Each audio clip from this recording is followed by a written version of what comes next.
Let's suppose that in a very large subset of the population, we know that only a small percentage, let's say 5%, are unvaccinated against a particular disease. But suppose that we also know that when we add the small remainder of the population, the overall percentage who are unvaccinated is 20%.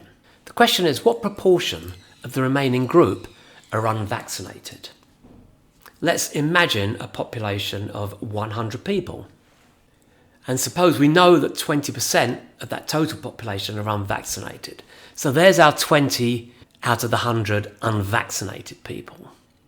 But of course, we know that there's a large subgroup, let's say of 80, among whom only 5%, and that would be 4 people, are unvaccinated. Here's our subset of 80 people. There's the 4 unvaccinated, there's 50 people, add another 20, that's 70 people, and there's 76 people in this subset of the population who are vaccinated and the 4 who are unvaccinated. So that's our subgroup of 80 people, 5% of whom are unvaccinated. And of course that leaves the remaining subgroup of 20 people, which has 16 unvaccinated. That means that there's 80% unvaccinated in this subgroup. That's a very, very different proportion.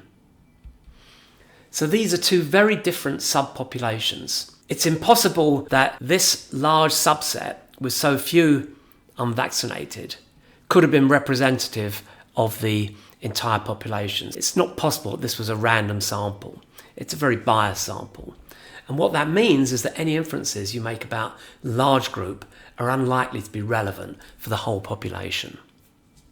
Now, this problem arose recently because the Office for National Statistics has data on most but not all of the adults in England. In fact, it's a special subset, so it's about 33 million adults that they've got the data on. And they claim that only around 5% now of these adults in England are unvaccinated. But the UK Health Security Agency estimates that for the whole of the England adult population, which is about 41 million, the overall proportion of unvaxxed is closer to 20%.